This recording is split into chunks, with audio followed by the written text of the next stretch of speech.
রাজনাথের পিছু নিয়ে দুর্গার কাছে পৌঁছে গেল কৌশিকী। হ্যাঁ বন্ধুরা, এমনটাই দেখা যাবে। তাই সম্পূর্ণ জানতে ভিডিওটিতে লাইক দিয়ে চ্যানেলটি সাবস্ক্রাইব করে দেখতে থাকুন।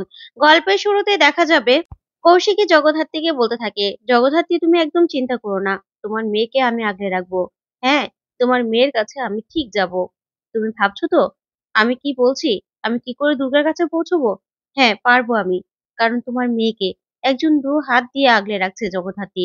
হ্যাঁ, সত্যি কথা। তোমার মেয়েকে দুহাত দিয়ে একজন আগে তোমার মেয়েকে না সে কিচ্ছু হতে দেবে না। কিচ্ছু না। আমি জানি সবার হাত থেকে বাঁচাতেই তোমার মেয়েকে নিয়ে সে অন্য কোথাও রেখে এসেছে, কোনো সেফ জায়গায় রেখে এসেছে। আর সব সময় পাহারা দিচ্ছে, তোমার মেয়ের কিচ্ছু হবে না, কিচ্ছু হবে না। সেটা কি জানো? আমার জেঠুমণি, জেঠুমণি দুর্গাকে বাঁচিয়ে দিয়েছে, তোমার মেয়েকে বাঁচিয়ে দিয়েছে। তোমার শ্বশুর মশাই তোমার মেয়েকে বাঁচিয়ে দিয়েছে জগদ্ধাত্রী। সত্যি, তোমার মেয়েকে সে আগলে রাখছে। তখন এই কথা বলে কাঁদতে থাকে কৌশিকী। ওইদিকে দেখা যাবে আশ্রমে দুর্গাকে নিয়ে খুব আনন্দ করতে থাকে সবাই। আর কালবোস মামাও খুব আনন্দ করতে থাকে। তখন রাজনাথ সেটা দেখে খুব খুশি হয়ে যায় আর বলতে থাকে, তুই খুব ভালো থাক, তুই খুব ভালো থাক দিদি। তোকে আমি সব সময় চাই ভালো রাখতে। তুই এখানেই ভালো থাকবি। এটা আশ্রম হলেও এখানেই তুই সুখে থাকবি, ভালো থাকবি। কেউ তোকে ছুতে পারবে না, কেউ তোকে কিচ্ছু করতে পারবে না। কিচ্ছু না। এখানে তোর সব জামা কাপড় রয়েছে, তোর গরম জামা কাপড় সব কিছু রয়েছে। তোর খেয়াল আমি রাখবো। তোর কিচ্ছু হবে না, কিচ্ছু হবে না। তুই এখানে খুব ভালো থাকবি, খুব। তখন এই কথাগুলো বলেই রাজনাথ কাঁদতে থাকে। আর ওইদিকে সবাই মিলে দুর্গাকে নিয়ে খুব আনন্দ করতে থাকে। তারপরে দেখা যাবে রাজনাথ সেখান থেকে চলে যায়। চলে গেলে সেখানে কৌশিকী চলে আসে। আর এসে বলতে থাকে, আমি জানতাম কাকুমণি, তোমার পিছু নিলেই আমি যে ঠিক জায়গায় পৌঁছে যাব সেটা আমি জানতাম। খুব ভালো জায়গায় ওকে পৌঁছে দিয়েছো। খুব ভালো লাগছে আমার। দুর্গা, তুই ঠিক জায়গায় পৌঁছে গেছিস মা, তুই একদম ঠিক জায়গায় আছিস। এই কথা বলে কৌশিকী কাঁদতে থাকে আর খুব খুশি হয়। তখন দুর্গাকে দেখতে থাকে কৌশিকী। ওইদিকে দুর্গাকে নিয়ে কালবোস মামা খুব খুশি। তখনই কৌশিকী বলতে থাকে, তুই ঠিক জায়গায় এসেছিস, তোর বাবাও এখানে বড় হয়েছে, তুইও একদম এখানেই বড় হবি। তোকে তোকে এখানেই খুব ভালো থাকতে হবে। তোকে এই যে তোর দাদু খুব ভালো রাখবে, খুব ভালো রাখবে তোকে, দেখিস। ঠিক সময় মতো তোকে আমি ওই মুখার্জি পরিবারে নিয়ে যাব। 21 বছর হলেই তোর ঠিক বয়সে আমি ওই বাড়িতে নিয়ে যাব। তোকে না এখানে কেউ ছুতে পারবে না, কেউ না। তুই শুধু বেঁচে থাক, বেঁচে থাকবি, বাঁচার মতো বেঁচে থাকবি এখানে। তোকে কেউ ছুতে পারবে না, কেউ না। আমি তোকে দেখে রাখবো। তোর মার দায়িত্ব আমার, আর তোর দায়িত্ব আমার। তোকে আমি কথা দিলাম দুর্গা। এই কথা বলে কৌশিকী খুব খুশি হয়ে যায়। তারপর দেখা যাবে কৌশিকী একটা ব্যাগ রাখে ওখানে। আর বলতে থাকে, এখানে বেবি ফুড সবকিছু রয়েছে, তোর সবকিছু। কোনো কিছুর তোর অভাব আমরা পড়তে দেবো না, কিছুতেই না। তুই ভালো থাকবি মা, তোর ভালো থাকতে হবে তোকে। তখন এই কথা বলে কৌশিকী সেখান থেকে চলে যায়। ওইদিকে দেখা যাবে আশ্রমের একটা মেয়ে তখনই ব্যাগগুলো দেখতে পায় আর বলতে থাকে, মাস্টার মশাই, এগুলো কি? তখনই কালবোস মামা বলতে থাকে, দেখি। তখনই রাজনাথের দেওয়া ব্যাগটা থেকে বাচ্চার কাপড় চোপড় দেখে অবাক হয়ে যায় কালবোস মামা। তারপর একটা চিঠি দেখতে পায়। চিঠিতে লেখা ছিল, ওর যত্ন নেবেন। এখানে সবকিছু রয়েছে, সবকিছু। ওর যা যা লাগবে। তারপরেও ওকে সবার থেকে আড়ালে রাখবেন। সব শত্রুদের কাছ থেকে দূরে রাখবেন। কেউ যেন ওকে দেখতে না পায়। ওকে বাঁচিয়ে রাখবেন। খুব যত্ন করবেন। তখন এই কথাগুলো পড়ে কালবোস মামা অবাক হয়ে যায়। তারপরে কালবোস মামা বলতে থাকে, আরেকটা ব্যাগ, এটাতে কি আছে? তখনই মেয়েটার হাত থেকে সেটা নিয়ে দেখতে পায় সেখানে বেবি ফুড, ন্যাপি সবকিছু রয়েছে। আরো রয়েছে ওর টিকার কার্ড।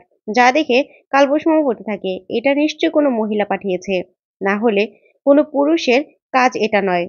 তাহলে কি দুজন কি একই, নাকি দুজন আলাদা আলাদা? এই ভেবে কালবোস মামা অবাক হয়ে যায়।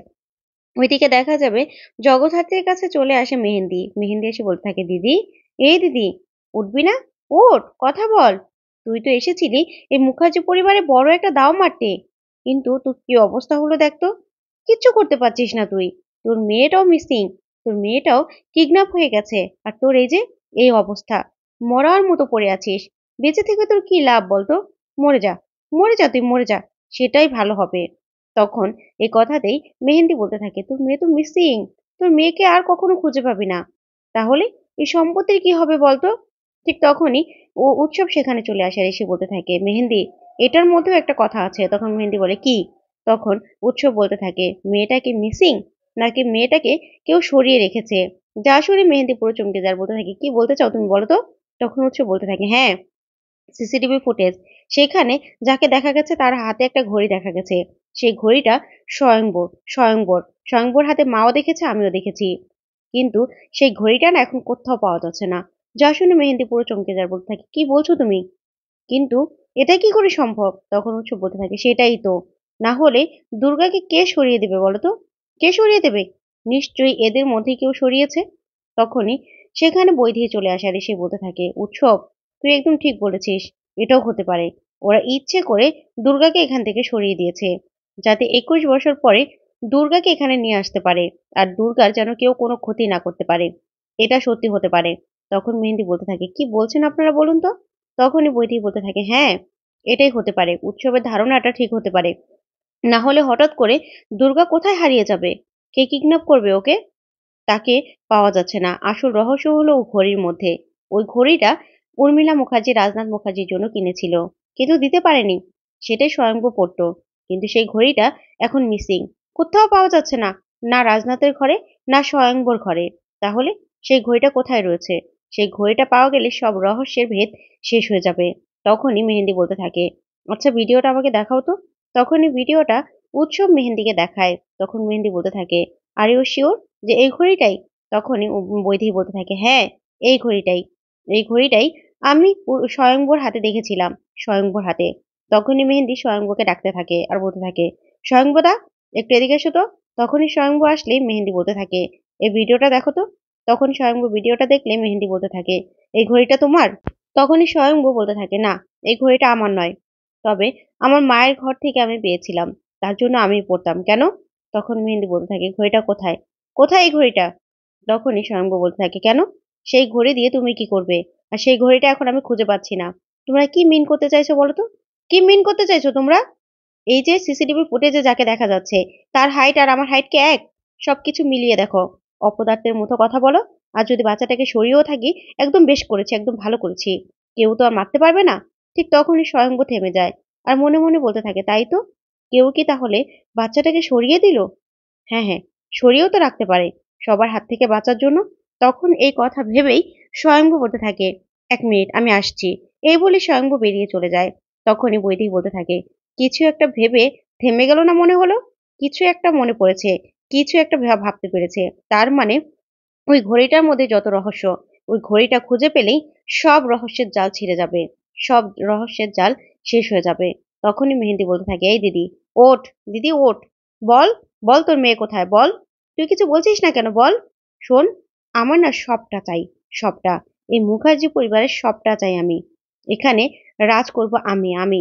তোর মেয়ে না মারা যাবে। তোর মেয়ে মরা না পর্যন্ত তো আমি সবকিছু মালকিন হতে পারবো না। তাই তোর মেয়ে না মরবে, মরবে। তারপরে সবকিছুর মালিক হব আমি। এই বলে মেহেন্দি সেখান থেকে চলে যায়। তো বন্ধুরা, আজকের আপডেটটি কেমন লাগলো কমেন্ট করে জানাও। ধন্যবাদ।